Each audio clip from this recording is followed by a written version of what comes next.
Comme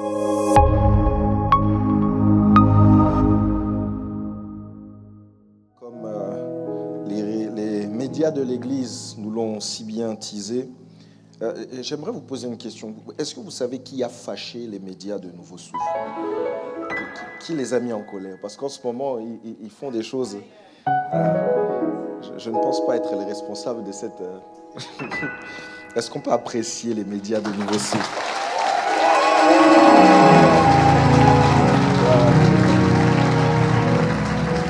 Merci à chacun d'entre vous pour le travail que vous faites.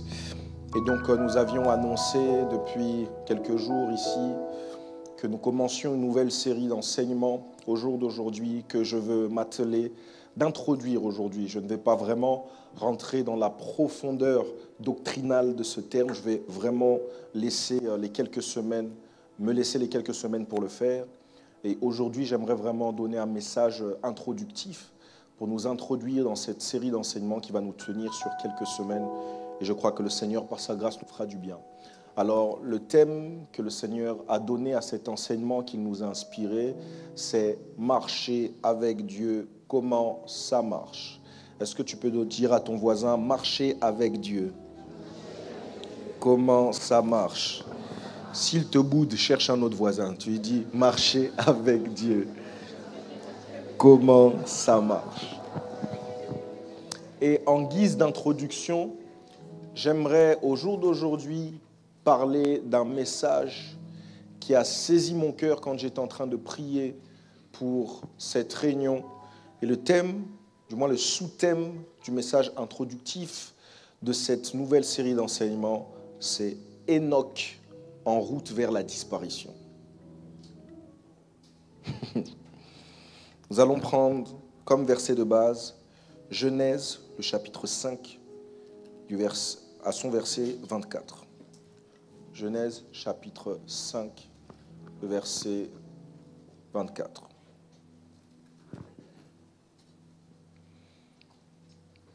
C'est la seule lecture prémessagère que nous allons faire, mais nous allons travailler au cours du message à lire d'autres passages bibliques qui vont supporter nos paroles, qui vont venir appuyer la pensée de Dieu attachée aux différents points qu'il y a dans ce message. Genèse chapitre 5, le verset 24. La parole de Dieu, ou du moins le Dieu de la parole, honore ceux qui honorent sa parole.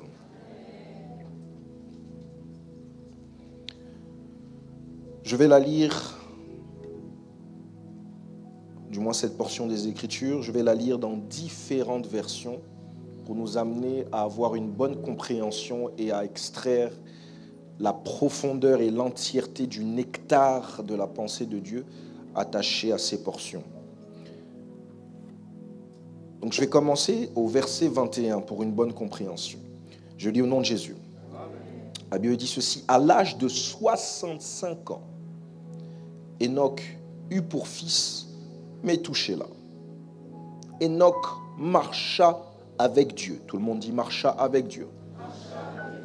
Après la naissance, plutôt 300 ans après la naissance de Métouchéla, et il eut des fils et des filles. Enoch vécut en tout 365 ans. Verset 24, celui qui nous intéresse. Enoch marcha avec Dieu. Puis, il ne fut plus là, parce que Dieu l'avait pris. Amen. Donc ça, c'est la version semeur. La version parole de vie dit ceci: il suit le chemin de Dieu pendant toute sa vie, puis il disparaît. En effet, Dieu l'enlève auprès de lui. La version semeur qui va un peu plus en profondeur dit ceci: Enoch vécut en communion avec Dieu, puis il disparut, car Dieu le prit auprès de lui. Amen. Seigneur, ta parole est bonne, nous la recevons pleine de grâce au nom de Jésus. Amen. Je vais vous asseoir. Frères bien-aimés, je pense qu'il est clair de convenir avec moi et de reconnaître que nous sommes dans un temps absolument inédit dans l'histoire de l'humanité. Nous sommes dans un temps où jamais le monde ne s'est trouvé dans une telle situation, dans un tel chaos. Et donc, par ricochet, je pense que plus que jamais, en cette saison particulièrement, le monde a besoin de Jésus. Parce que, incontestablement, la vérité, c'est que Christ n'est pas une option, il n'est pas une vérité, il n'est pas un chemin, il n'est pas une alternative. Il est la vérité, le chemin, la solution, la seule alternative. Alléluia. Et il convient de comprendre, frères bien-aimés, que le désir présent de Dieu est que tous les hommes qui composent cette terre dans laquelle nous sommes soient sauvés et parviennent à la connaissance de la vérité qu'il est lui-même. Et cela vient confirmer la parole prophétique de Jésus lorsqu'il disait que dans les derniers temps, la bonne nouvelle du royaume sera prêchée dans le monde entier pour servir de témoignage aux nations. Alors viendra la fin. C'est une prophétie que le Seigneur nous avait donnée. Et on comprend donc que l'Église de Jésus-Christ que nous sommes, eh bien, nous avons une grande responsabilité. C'est-à-dire annoncer la bonne nouvelle pour que le plus de monde connaisse Christ et entre en connaissance de ce Jésus qui nous a sauvés. Mais convenez avec moi, frères bien-aimés, qu'il n'est pas possible de connaître quelqu'un qu'on ne nous a fait, que nous ne nous a pas fait connaître. Alléluia. Et donc nous, en tant qu'hommes et femmes de Dieu, portant Dieu en nous, nous sommes chargés de faire connaître Dieu aux autres. Mais nous ne pouvons pas faire connaître quelqu'un que nous ne connaissons pas. Et nous ne pouvons pas connaître quelqu'un avec qui nous ne marchons pas. Alléluia. Voilà pourquoi cette saison dans laquelle nous sommes est effectivement la saison où l'évangélisation va être à son prime, à son paroxysme, pour qu'un nombre maximal de personnes entrent en connaissance de la vérité qui est cachée dans l'évangile de Jésus. Mais surtout, c'est une saison où non pas simplement les hommes vont aller vers les hommes, mais les hommes vont aller vers le Dieu des hommes pour connaître le Dieu des hommes afin de mieux le faire connaître. Est-ce que vous êtes avec moi? Et je vous donne vraiment, du moins c'est vraiment le désir de mon cœur, qu'en cette saison, alors que nous nous trouvons disposés à faire ce que le Seigneur veut de nous, que vous puissiez connaître Dieu afin de le faire connaître. Connaître les profondeurs de sa personne afin de le faire connaître avec exactitude au nom de Jésus. Tu m'as dit Amen, tu connais une nouvelle révélation de la parole de Dieu. Tu m'as dit Amen, c'est de toi que je parle. Alors, la Bible nous parle d'un homme qui a marché avec Dieu. Son nom est Enoch. Et déjà, juste à son nom, vous pouvez trouver des indicatifs par rapport à la personne qu'il était. Enoch veut dire dédié. Enoch veut dire initié. Enoch veut dire consacré. Lorsqu'on parle de quelque chose ou de quelqu'un qui est dédié, on parle de quelque chose ou de quelqu'un qui est offert à quelqu'un. Il y a une dimension d'offre. Alléluia. Nous sommes dans un enseignement, donc je vous demande véritablement de noter ces choses pour votre instruction et pour la croissance de votre esprit. Lorsqu'on parle d'initié, initié, ce n'est pas un terme occulte, c'est du français. Amen. Lorsqu'on parle d'initié, on parle de quelque chose qui est dans le secret, qui est dans le cercle restreint de ceux qui détiennent un mystère différent des autres. Dans le cercle restreint de ceux qui détiennent un savoir différent des autres.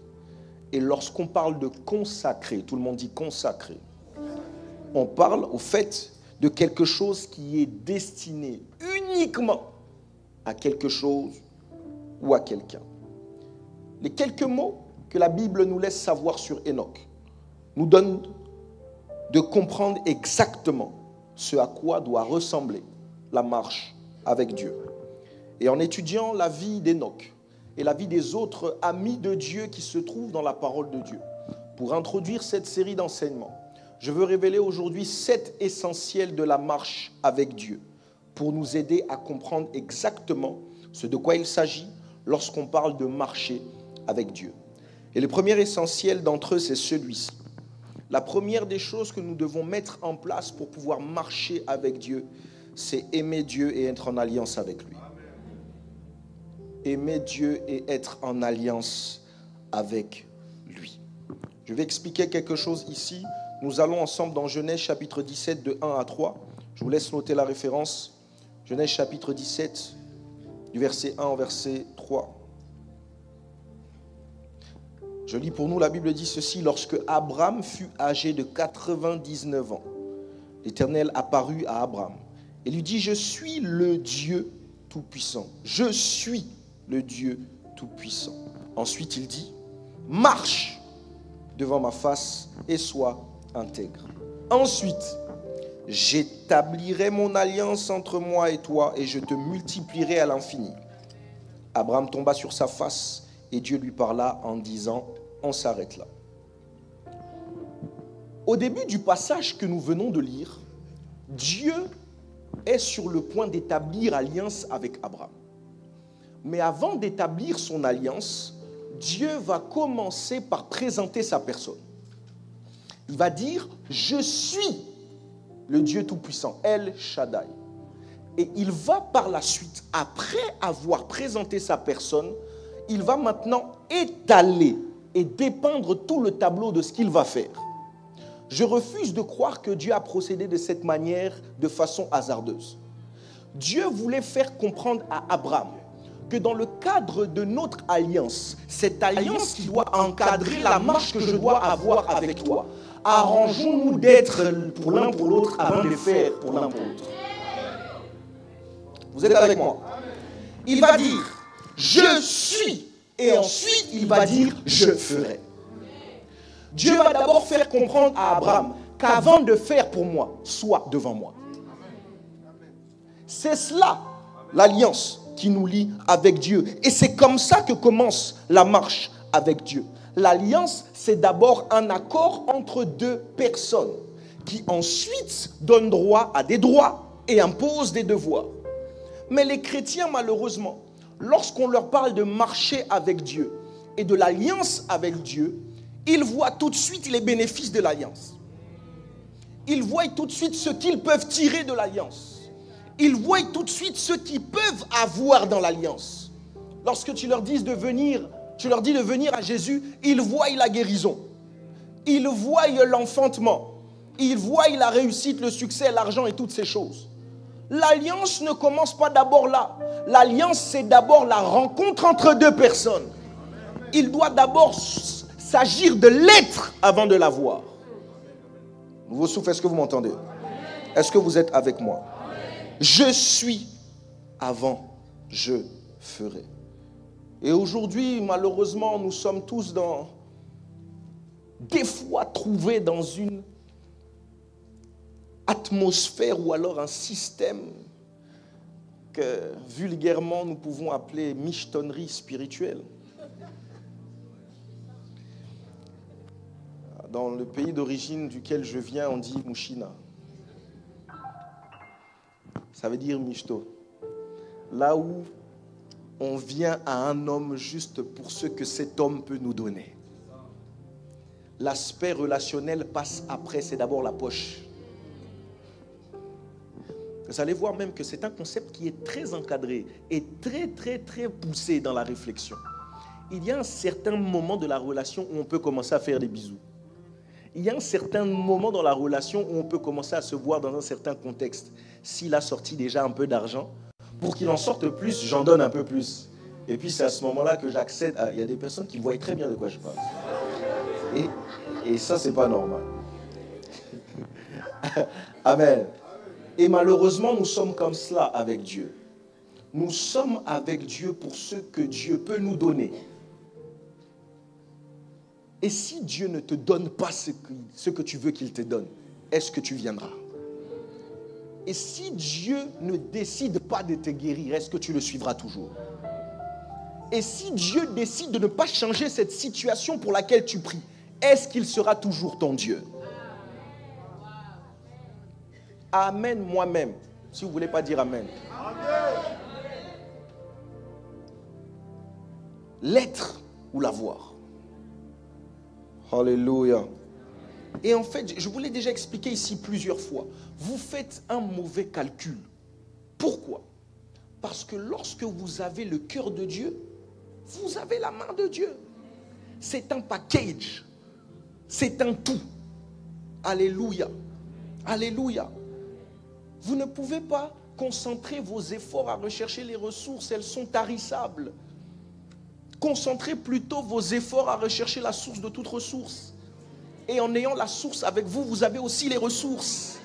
Alléluia.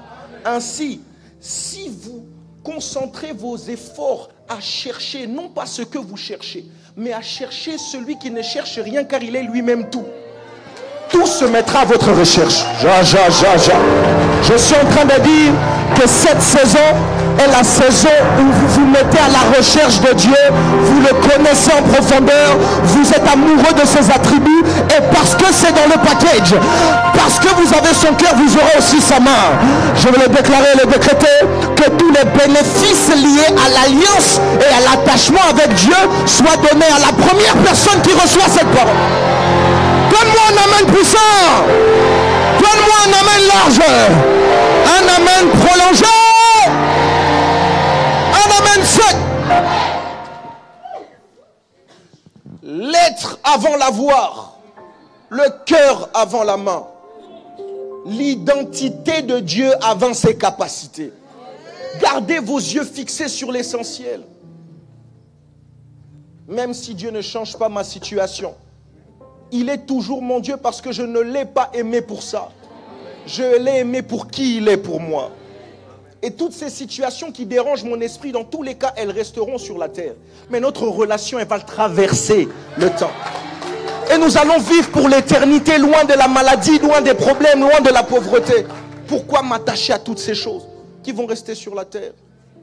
L'argent, c'est bien, n'est-ce pas? Il n'y a pas de problème. Mais on finit tous dans le même trou à la fin. Tous, face à la mort, il n'y a pas de richesse, pas de pauvreté.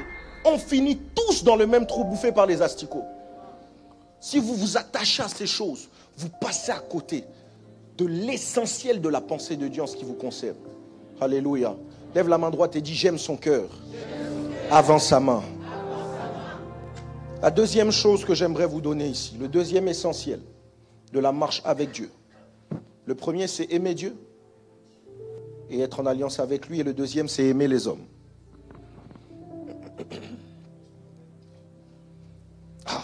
On parle de la marche avec Dieu, lui nous parle des hommes. Marc 12, 29 à 31. Marc 12, 29 à 31. La Bible dit ceci: Jésus répondit, voici le premier. On parle de commandement. Écoute Israël, le Seigneur notre Dieu est l'unique, le Seigneur. Et tu aimeras le Seigneur ton Dieu de tout ton cœur, de toute ton âme et de toute ta pensée et de toute ta force. Voici le second. Dans d'autres versions, on dit qu'il lui est semblable. Tu aimeras ton prochain comme toi-même. Il n'y a pas d'autre commandement plus grand que cela. Amen. Je vous avais expliqué ici, lorsque je vous brossais un peu sur le pardon, que la capacité que Dieu a à nous pardonner dépend de notre capacité à pardonner les autres. Ça veut dire en fait que Dieu a lié nos interactions avec les autres aux interactions que nous avons avec lui. Alléluia. Pardonne-nous nos offenses comme nous pardonnons aussi à ceux qui... Vous devez comprendre que l'œuvre de la croix est bidimensionnelle. Elle est verticale et elle est horizontale. Le vertical, au fait, c'est l'œuvre consacrée à la réconciliation entre Dieu et l'homme. Mais l'horizontal, c'est l'œuvre divine consacrée à la réconciliation entre l'homme et l'homme. Et vous allez voir que Dieu ne va pas fonctionner dans le vertical avant de fonctionner dans l'horizontal. Il va d'abord travailler à réconcilier les hommes entre eux avant de réconcilier les hommes avec lui-même. Alléluia. Alléluia. Pourquoi? Parce qu'en fait, l'état des hommes entre eux reflète la relation des hommes avec Dieu. Et Babel nous le montre.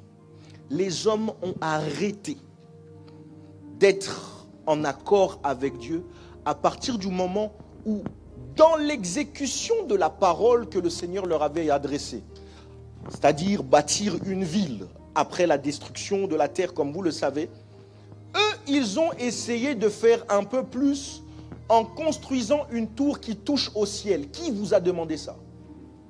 Qui vous a demandé de vous mesurer à Dieu, d'aller toucher le ciel qui est le domaine de Dieu? Alors à ce moment-là, parce qu'il y a une discorde entre Dieu et les hommes, Dieu a fait quoi? Il a occasionné une discorde entre les hommes entre eux. Les hommes qui s'entendaient parfaitement et qui avaient le désir d'ériger une tour ont commencé à parler des langues différentes. Donc la relation chaotique entre les hommes et Dieu a découlé et a créé une relation chaotique entre les hommes entre eux. Dans le sens inverse, ça marche aussi. Lorsque les hommes ne s'entendent pas ensemble, entre eux, les hommes ne peuvent pas s'entendre avec Dieu. Est-ce que vous m'entendez? Vous ne pouvez pas me dire marcher avec Dieu et vous êtes celui qui est en palabre avec tout le monde. Fâchez-vous comme vous voulez. C'est bon. Vous ne pouvez pas me dire marcher avec Dieu et avoir des problèmes avec tout le monde. Il y a des gens comme ça. Et il faut en parler. Il faut en parler. Il y a des personnes comme ça qui ont des problèmes avec tout le monde. Tu as l'impression que c'est vraiment elles, ces personnes qui ont mangé l'orange. Je ne sais pas si vous avez la ref. Ça, c'est pour les 2000 ne connaissent pas cette ref. Ils ont l'impression que tous les malheurs du monde, c'est sur eux. Que tout le monde leur en veut, que c'est le centre du monde. Mon frère, peut-être que c'est un peu toi le problème, non? Alléluia. Non, je ne sais pas dit c'est toi. C'était juste un exemple. Alléluia. Vous ne pouvez pas dire être en paix avec Dieu et avoir des problèmes avec tout le monde. C'est clair qu'il y a des personnes qui sont problématiques. Voilà pourquoi la Bible dit, si cela ne dépend que de vous, soyez en paix avec tous. Il y a des personnes avec qui vous ne pourrez pas être en paix, mais que ça ne soit pas à cause de vous.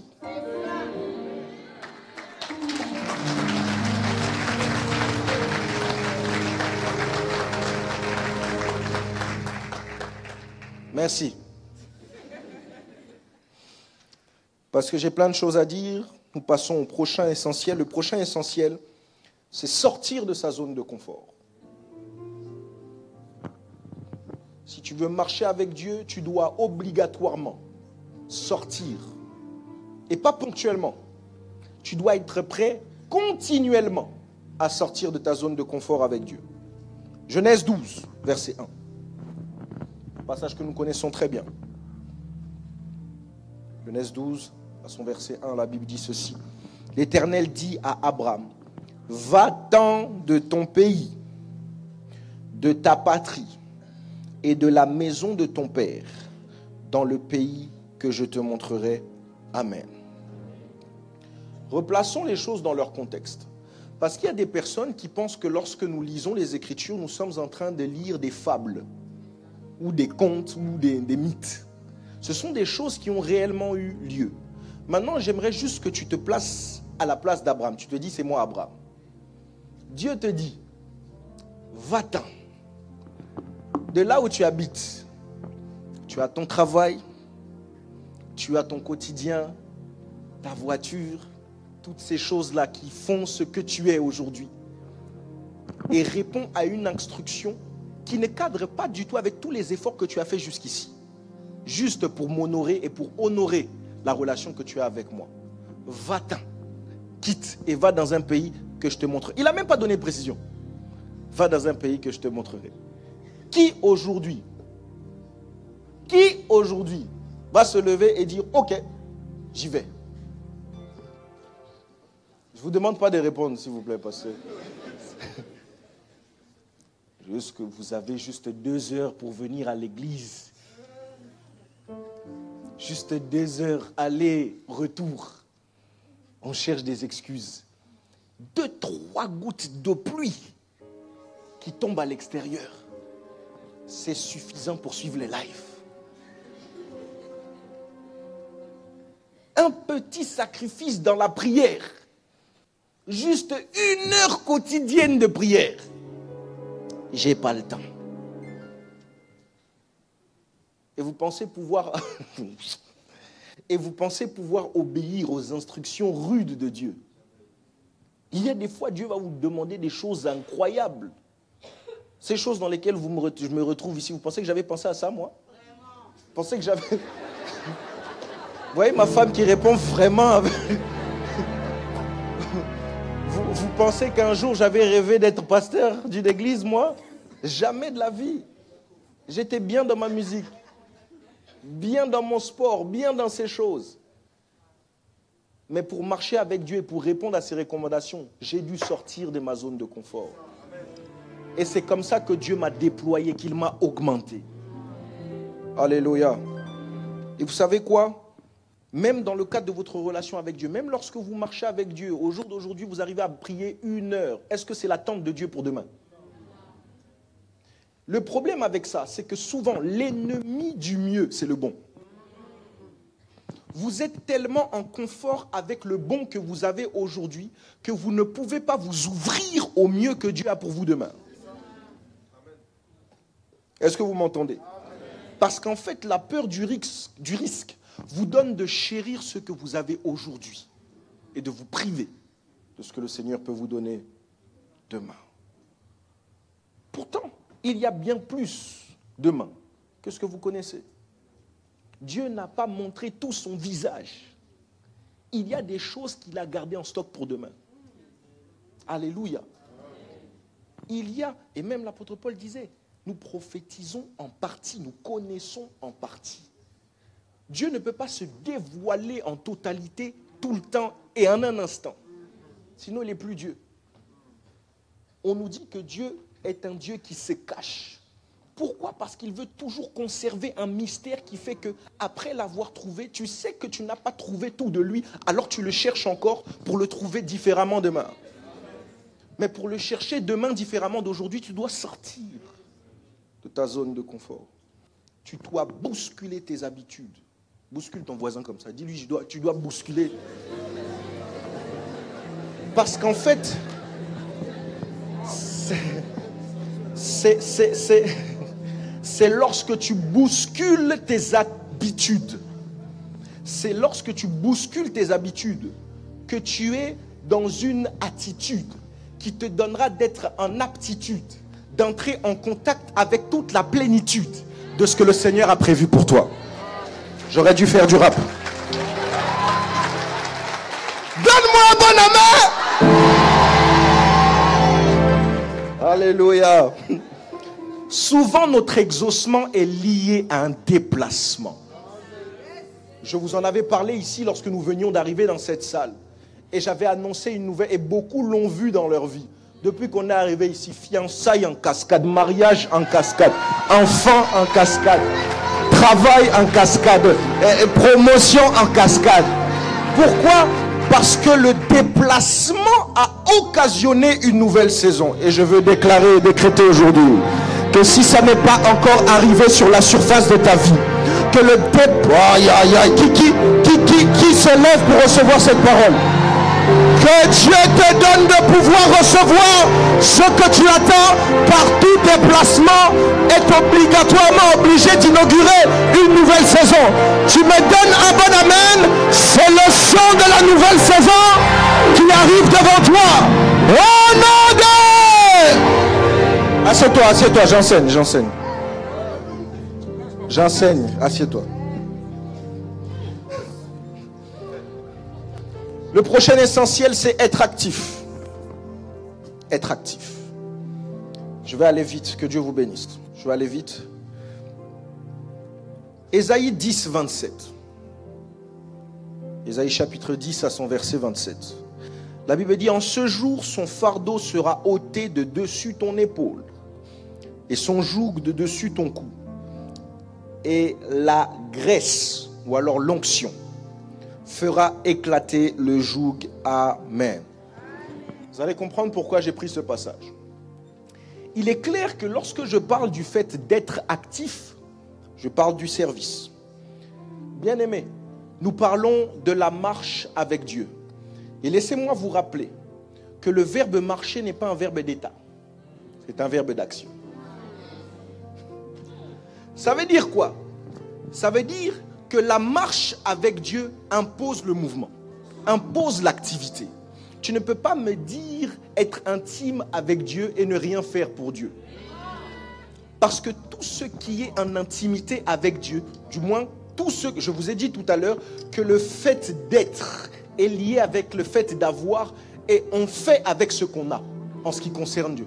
Donc ça veut dire, sur base du verset que nous avons lu au départ, Dieu a d'abord dit je suis et ensuite il a dit je ferai. La base de l'alliance c'est être mais aussi faire pour celui devant qui on est. Donc si tu es en intimité avec Dieu et que tu ne fais rien pour Dieu, il y a un problème. Alléluia. Le service avec Dieu, c'est la conséquence logique de l'intimité avec Dieu. Parce que quelqu'un qui est en intimité avec Dieu cherchera à se rendre utile pour Dieu. J'ai dit à se rendre utile. Tu ne vas pas convoiter simplement le micro, vouloir prêcher ou vouloir chanter. Si tu vois que dans la maison de Dieu, il y a des besoins, peu importe ce que c'est, tu vas chercher à faire ça. Dans mon parcours pour arriver jusqu'ici, pour arriver à faire ce que je fais, j'ai tout fait dans mon église locale. J'ai été protocole. Des fois, j'ai géré le live. J'ai été pasteur de la jeunesse. J'ai été batteur, pianiste, bassiste, conducteur de louanges, modérateur, prédicateur, administrateur général de l'église. J'ai fait tout ça. Tout ça. Avant que l'huile ne coule sur ma tête. Parce que je ne voulais pas être dans un poste. Je voulais juste être utile. Et faire les choses pour Dieu. Et en fin de compte, ce n'est pas moi qui ai réclamé l'huile. C'est l'huile qui a réclamé ma tête. Un peu comme David. Au jour d'aujourd'hui, beaucoup j'ai un appel, surtout ça, j'ai un appel prophétique. Tu as eu un rêve. Un petit rêve. Tu as vu de la pluie, tu t'es levé, il pleuvait. C'est pour toi suffisant pour t'appeler prophète. Mon Dieu. Mon peuple périt. Merci de m'accompagner comme ça là. Alléluia. Ce verset que nous venons de lire là dit que l'onction, la graisse, fait éclater le joug, brise le joug. Et lorsqu'on parle de l'onction, je ne vais pas rentrer dans l'onction, mais lorsqu'on parle de l'onction, on sait que dans l'ancien temps, l'onction n'était appliquée que sur des choses qui étaient liées au service. Soit des choses, donc des instruments matériels, soit des instruments humains consacrés au service. Donc, s'il n'y a pas de fonction, il n'y a pas d'onction. Alors, beaucoup réclament l'onction de Dieu sur leur vie, mais quelle est ta fonction? Qu'est-ce que tu fais pour Dieu pour recevoir l'onction? À quoi est-ce que cette onction va te servir? Sur support de quelle fonction est-ce qu'elle va se baser pour être justifiée dans ta vie? Alléluia. Alléluia. Et sans m'attarder sur l'onction, j'aimerais donner un bénéfice qui est lié à l'onction. Frère, quand on parle de la marche avec Dieu, on se met en mouvement, n'est-ce pas? Et quand on se met en mouvement, on perd des calories. On perd du poids. Et là, je m'adresse aux référents qui ont des courbatures. Les référents, amen. Vendredi, nous étions ici. Nous avons enseigné, nous avons prié, nous sommes allés faire du sport ensemble. Je les ai enseignés par l'effort, la discipline. Et il y a beaucoup de personnes qui m'ont dit, prophète, on a compris. On ne veut plus faire de sport. Mais c'est pour vous. Hein? Amen. Rendez-vous la semaine prochaine. Et certains d'entre vous, vous avez perdu des calories. Vous avez perdu du poids. C'est ce que donne le fait d'être en mouvement. Et dans la parole de Dieu, le poids, la lourdeur est associé au péché. On parle du levain qui fait la pâte du pain. Alléluia. Donc, lorsque tu es en mouvement pour Dieu dans le cadre de ta marche avec lui, Dieu te donne par l'onction de voir tout joug de péché être éclaté dans ta vie. C'est pour ça qu'il y a beaucoup de personnes qui sont un peu plus intimes avec Dieu lorsqu'ils servent. Premièrement, parce que la responsabilité responsabilise. À partir du moment où tu es en responsabilité, tu te mets dans une responsabilité toi-même qui te donne d'être responsable vis-à-vis de toi-même. Parce que tu sais que tes actions n'engagent pas simplement toi, mais aussi plusieurs autres autour de toi.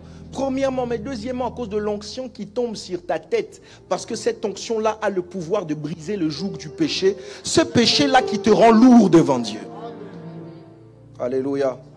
Marcher, être en mouvement, ça fait perdre du poids. Perdre des calories. Alléluia. Et c'est pour cela qu'il faut être actif. Ensuite, quelque chose que vous n'allez pas apprécier.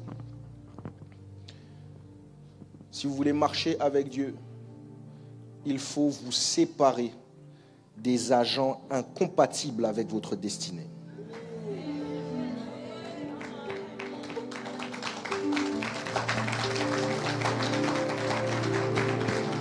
Genèse chapitre 13. Du verset 7 au verset 12. La Bible dit ceci: il y eut querelle entre les bergers des troupeaux d'Abraham et les bergers des troupeaux de Lot. Les Cananéens et les Phérésiens habitaient alors dans le pays. Abraham dit à Lot: qu'il n'y ait point, les yeux ici s'il vous plaît, je te prie, de dispute entre moi et toi, ni entre mes bergers et tes bergers, car nous sommes frères. Tout le pays n'est-il pas devant toi? Sépare-toi donc de moi. Si tu vas à gauche, j'irai à droite. Et si tu vas à droite, j'irai à... Lot leva les yeux et il vit toute la plaine du Jourdain, qui était entièrement arrosée avant que l'Éternel eût détruit Sodome et Gomorrhe. C'était jusqu'à Tsoar, comme un jardin de l'Éternel, comme le pays d'Égypte. Lot choisit pour lui toute la plaine du Jourdain et il s'avança vers l'Orient. C'est ainsi qu'ils se séparèrent l'un de l'autre. Abraham habita dans le pays de Canaan et Lot habita dans les villes de toute la plaine et dressa ses tentes jusqu'à Sodome. Amen. Je vous ai dit juste avant que tout déplacement impose une nouvelle saison. Alléluia. Et chaque nouvelle saison a son propre climat. Et chaque climat a un habillement qui cadre avec le climat. Je vous l'avais expliqué lorsque nous venions ici. Vous ne pouvez pas entrer en été avec une doudoune. Vous êtes obligé de la laisser en hiver pour la saison d'hiver. De la même manière, vous ne pouvez pas rentrer avec les maillots des Lakers que vous mettez quand il fait chaud en hiver. Il y aura incompatibilité de vêtements avec le climat de la saison. Quelqu'un est avec moi? Est-ce que quelqu'un me suit? De la même manière, chaque nouvelle saison impose et des alliances et des séparations. Parce qu'il y a des agents ou alors des éléments, des accessoires qui traversent toutes les saisons. J'avais parlé de la brosse à dents. La brosse à dents va dans toutes les saisons, n'est-ce pas? Si vous laissez la brosse à dents dans une saison, vous avez besoin d'une cure d'âme. Il y a des accessoires qui vous accompagnent dans toutes les saisons. Mais il y a les accessoires comme ceux de quoi j'ai parlé qui restent dans certaines saisons. De la même manière, il y a des associations qui ne doivent pas traverser la saison. Il y a certaines associations qui doivent rester dans l'ancienne saison. Alléluia. Mais tu sais, ton problème avec toi, c'est parce que Abraham, tu ne comprends pas que tu ne peux pas entrer à Canaan avec l'entourage de Our en Chaldée. Voilà pourquoi tu t'attaches à Lot.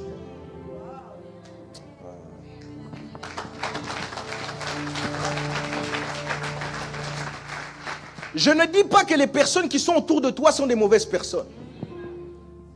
Ce sont des bonnes personnes, oui. Est-ce que ce sont des bonnes personnes pour toi? Deuxièmement, est-ce que ce sont des bonnes personnes pour toi, pour la saison dans laquelle tu es en train d'entrer? Parce qu'une bonne personne aujourd'hui peut en être une mauvaise demain.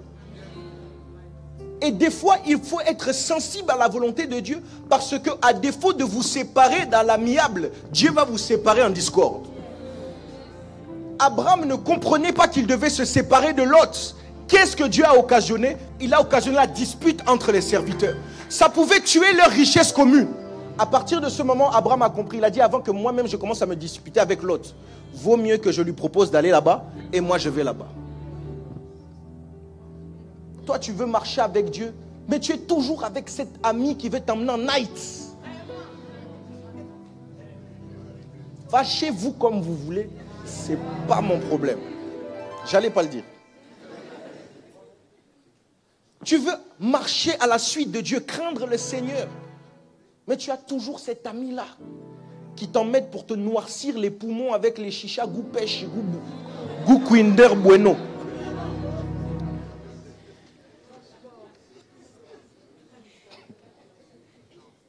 Tu veux plaire à Dieu, mais tu es avec des personnes qui ne lui plaisent pas. Toute mauvaise compagnie corrompt les... Frère, je vous avais parlé ici de mon ami fumeur. Celui qui fumait tout le temps à côté de moi.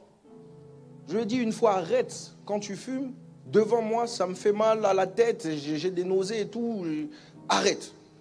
Il continuait. À un moment donné, je me suis dit, soit il veut que je me fâche avec lui, ou soit il ne m'aime pas. Parce que s'il ne m'aime pas, il ne fait pas ce qui peut être contraire à mon bien-être. Qu'est-ce que j'ai fait? Je me suis séparé de lui. Et j'ai pris ma route, il a pris la sienne. Alléluia. Le problème, c'est que vous voyez les choses avec l'aspect de la chair. Il y a des personnes qui autour de vous font des choses nocives pour votre esprit. Et si vous ne travaillez pas à vous séparer de ces personnes, elles vont vous éteindre. Frère, il y a des personnes qui sont comme des flammes, qui sont là pour nous aiguiser et pour donner à notre feu d'être encore plus enflammé. Mais il y a d'autres personnes qui sont comme des extincteurs, positionnés dans nos vies pour éteindre le feu. Frère, attention. Toute nouvelle saison impose et des alliances et des séparations. Deux prières. Je prie au nom de Jésus que Dieu vous donne assez de sensibilité pour reconnaître quelles sont ces nouvelles associations qu'il met devant vous pour pouvoir vous accompagner dans cette nouvelle saison dans laquelle il veut vous introduire. Deuxièmement, que Dieu vous donne assez de force pour donner des gourmands à vos amis qui... Donne-moi un bon amen! Donne-moi un amen puissant! Donne-moi un amen large! Un amen prolongé! Un amen sec!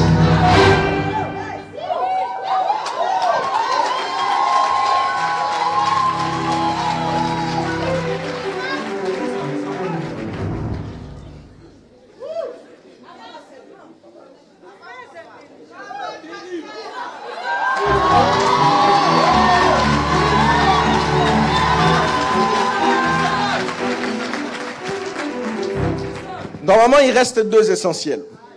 Le prochain, je le donnerai dimanche prochain. Je vous tease. Le prochain, c'est avoir une vie d'adoration. J'en parlerai dimanche prochain. Parce qu'en fait, là, je vais parler de choses très dangereuses. Mon sous-thème de la semaine prochaine, c'est Halak, 2 points. La vie dans la mort. Je vais expliquer des choses terribles, alors il faut être là dimanche prochain. Donc je saute cet essentiel-là, je vais dans le prochain. Le prochain n'est pas des moindres, c'est avoir la foi d'un enfant. Si tu veux marcher avec Dieu, marcher à la suite de Dieu, tu dois avoir la foi d'un... Matthieu 19, 14. Matthieu 19, 14. Je suis en train d'enseigner, mais j'ai envie de prêcher là maintenant. Je sais pas.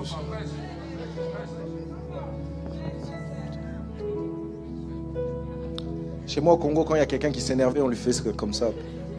On lui a appuyé au bout. Saint-Esprit. Matthieu 19, 14. Et Jésus dit, laissez les petits enfants et ne les empêchez pas de venir à moi, car le royaume des cieux est pour ceux qui leur ressemblent. Ouvrez bien vos oreilles. Dans le domaine de l'alliance avec Dieu, domaine qui encadre la marche avec Dieu, Il y a les promesses de Dieu et il y a les procédés de Dieu pour accomplir les promesses. Vous êtes avec moi? Vous m'entendez?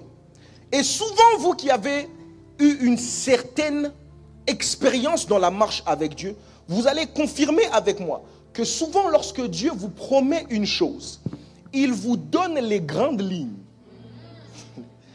Il vous parle en gros, mais il vous épargne des détails. Il vous dit ce qu'il fera. Il vous dit ce qu'il attend de vous, mais il oublie de vous dire, non, il n'oublie pas. Il s'oblige à ne pas vous dire comment il fera ce qu'il vous a dit qu'il fera. Dieu peut vous dire, je t'attends ici, mais il ne te dit pas par où il va te faire passer pour que tu arrives là où il t'attend. Dieu peut te dire, Moïse, tu vas libérer mon peuple de l'oppression égyptienne. Mais il ne te dit pas que tu vas passer par la mer et que tu vas durer 40 ans dans les déserts. Dieu peut te dire, Joseph, je veux te distinguer de parmi ceux de ta famille et de ta génération. Mais il oublie de te dire qu'il va te faire passer dans la case trahison, diffamation, prison. Il oublie, il te donne la promesse, mais il te cache les procédés attachés à l'accomplissement de la promesse. Dis-moi pourquoi, je t'explique pourquoi. Dis-moi pourquoi, je te dis pourquoi. Premièrement, parce que la Bible dit que le royaume des cieux appartient à ceux qui ressemblent aux enfants. Pourquoi est-ce que pour marcher avec Dieu, il faut avoir une foi d'enfant? Parce que l'enfant n'a pas besoin de savoir comment est-ce que son biberon sera rempli. Il sait que son biberon sera rempli au moment où il aura besoin que son biberon soit rempli. Voilà pourquoi pour marcher avec Dieu, Dieu est intéressé pour que tu sois un peu plus intéressé sur lui-même, le Dieu qui a promis, plutôt que d'être intéressé sur les procédés de l'accomplissement de la promesse. Est-ce que tu es avec moi? Est-ce que tu m'entends? Le problème, c'est que l'adulte réfléchit beaucoup. L'adulte, si tu lui dis tu vas passer par là, il va dire je connais ce chemin. Il est fort tumultueux. Il y a des dos d'âne, il y a des feux rouges qui risquent de ralentir notre route. L'adulte a trop d'expérience.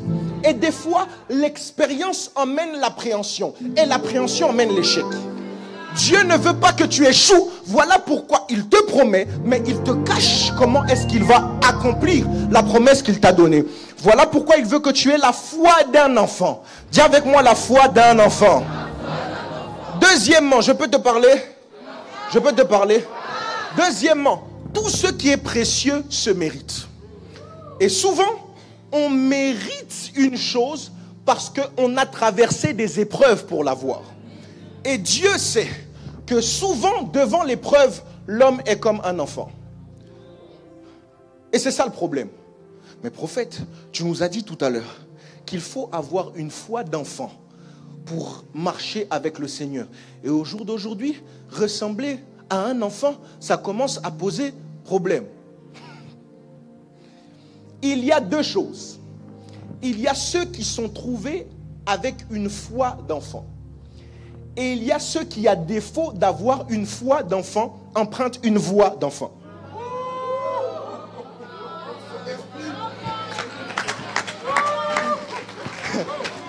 Donne-moi un amen, je commence à t'expliquer quelque chose. Donne-moi un amen, je te dis quelque chose ici. Souvent, les enfants sont des fouillards devant l'épreuve. Ils aiment la facilité. Et donc, s'ils savent qu'il y a un obstacle ou quelque chose qui veut s'opposer à leur bien-être, ils vont le contourner pour aller là où c'est facile. Dieu le sait que l'homme devant les épreuves est comme un enfant. Voilà pourquoi, pour empêcher l'homme d'emprunter une voie d'enfant, il s'attend à ce que l'homme ait une foi d'enfant pour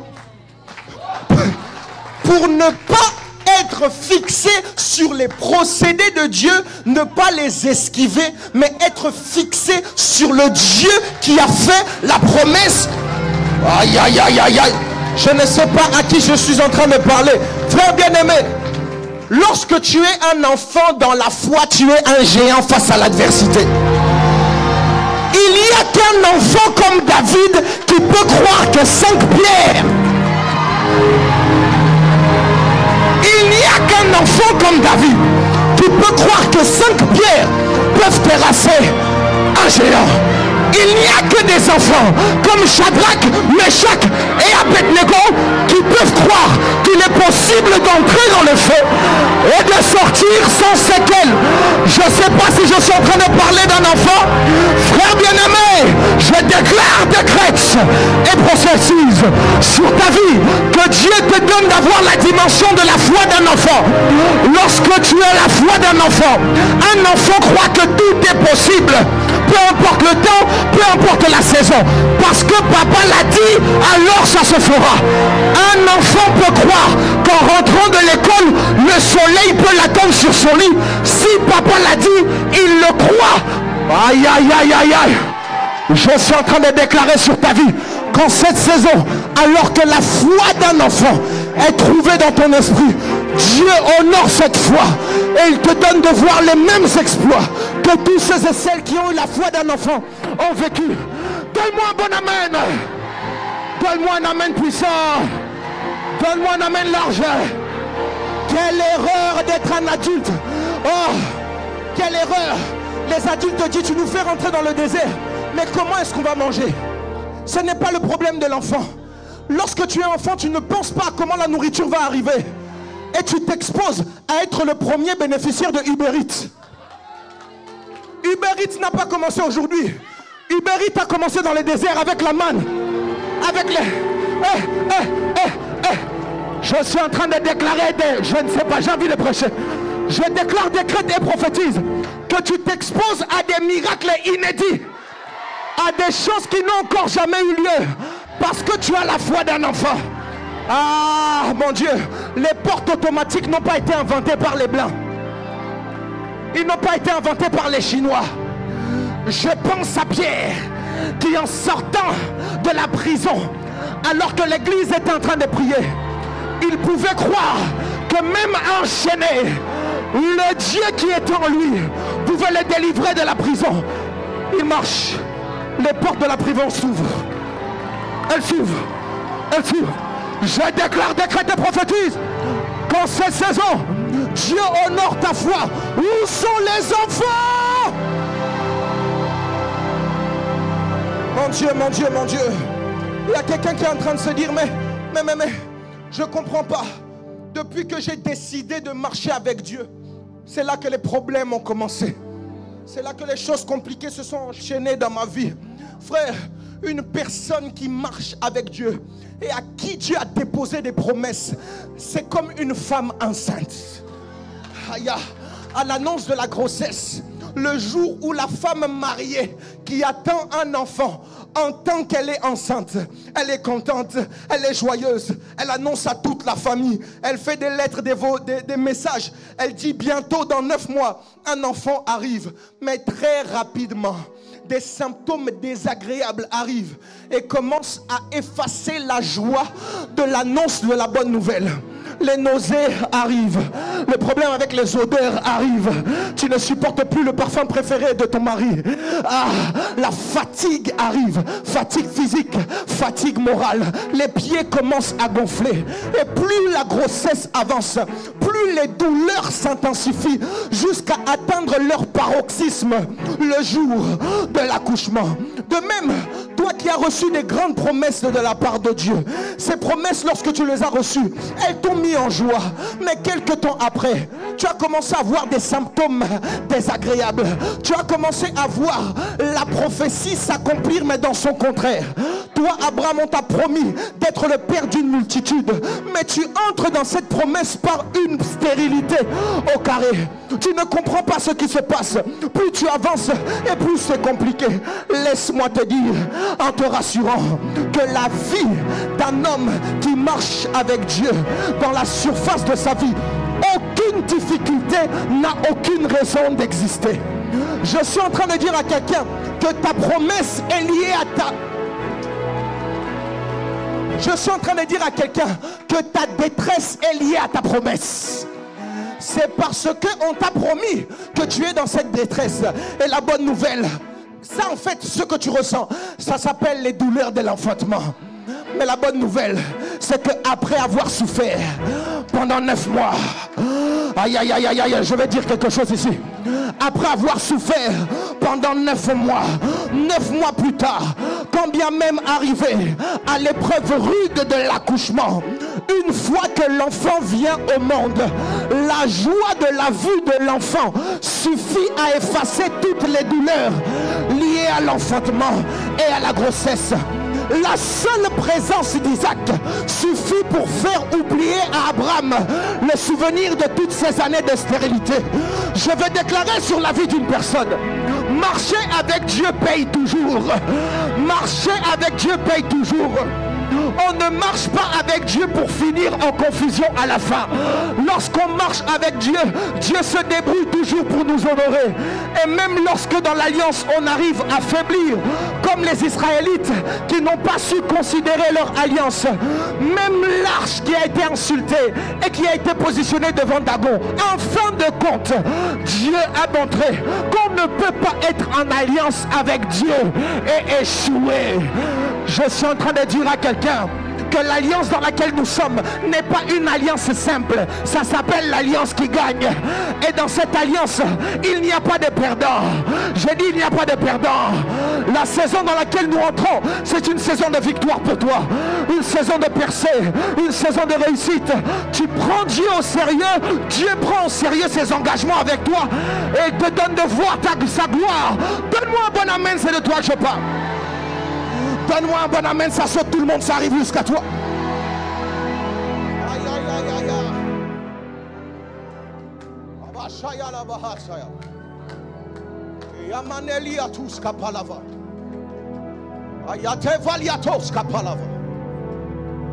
aïe. Enoch marcha avec Dieu, puis il ne fit plus. Frère, je ne peux pas te parler de toutes ces choses sans pour autant te parler de la disposition que tu dois avoir, qui est celle que Dieu identifiera lorsqu'il reviendra dans sa gloire pour enlever son église. Ce qui s'est passé avec Enoch, c'est une préfiguration de l'enlèvement. On nous donne pour précision que Enoch a marché 365 ans, tous les jours d'une année calendaire. Dans certaines versions, on a dit il a marché en communion tous les jours de sa vie. Puis Dieu le prit. Frère, je peux te donner toutes ces promesses, mais si tu n'as pas les yeux fixés sur l'intimité, et si tu ne fais pas tout ce qu'il faut pour maintenir l'alliance que tu dois avoir avec Dieu, cadre dans lequel la marche avec Dieu doit se faire, lorsque Jésus-Christ reviendra, tu resteras. Parce que le poids de ton péché et de ton inconscience te tiendra par le pied lorsque nous serons élevés dans la gloire. Je disais que le péché était attaché à la lourdeur ou au poids. Alléluia. Débarrasse-toi de ce poids pour prendre un autre poids. Le poids du péché est un poids qui rend lourd. Le poids de la gloire de Dieu est un poids qui rend léger. Kabod ne veut pas dire gloire. Kabod veut dire poids. Poids de la gloire. Une gloire pesante. Ce n'est que lorsque la gloire de Dieu pèse que tu es léger. Ma prière pour toi est que dans l'intimité, tu sois trouvé exposé à la pleine gloire de Dieu, pour que lorsque la trompette sonnera, que tu sois trouvé dans le convoi qui montera jusqu'à Dieu. Je ne sais pas pour toi, moi j'ai envie de prier.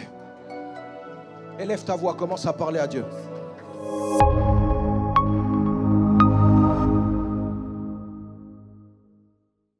Bien-aimés, shalom. Nous avons récemment présenté la vision de notre assemblée et nous sommes dans la joie de constater l'engouement des saints à son exposition. Nous nous voulons en église locale et non pas en église bocale. En d'autres termes, nous voulons vivre l'église non pas simplement dans le cadre de nos murs, mais aussi et surtout à l'échelle globale de l'église corps du Christ. C'est ainsi que nous voulons organiser des campagnes d'évangélisation, des conférences d'édification, des sessions de formation, des concerts gratuits, non pas simplement en Île-de-France, ni même en France, mais aussi dans le monde entier. Nous avons également conscience que le cœur de Dieu penche en faveur de tous ceux qui sont dans le besoin. C'est ainsi que nous voulons développer de fortes actions sociales pour venir en aide à tous ceux et celles qui en ont besoin, non pas simplement en France, mais aussi dans le monde entier. Nous avons également l'ambition de créer une chaîne d'édification chrétienne pour l'édification du plus grand nombre, sans compter notre grand objectif, celui d'acquérir un bâtiment afin de nous permettre d'avoir nos activités en toute liberté, mais aussi de léguer un héritage à la génération future. Les projets sont encore légion, mais nous n'y arriverons pas seuls. Nous avons conscience qu'ensemble, les peines sont divisées et les effets sont multipliés. C'est ainsi que j'aimerais m'adresser à tous ceux et celles qui veulent donner à Dieu une raison de se souvenir non pas simplement d'eux, mais aussi de toute leur descendance, en devenant partenaires de notre ministère. Vous voulez donner ponctuellement ou alors mensuellement? Rendez-vous sur notre site internet. Aidez-nous à réaliser les rêves de Dieu pour l'humanité. Merci à tous.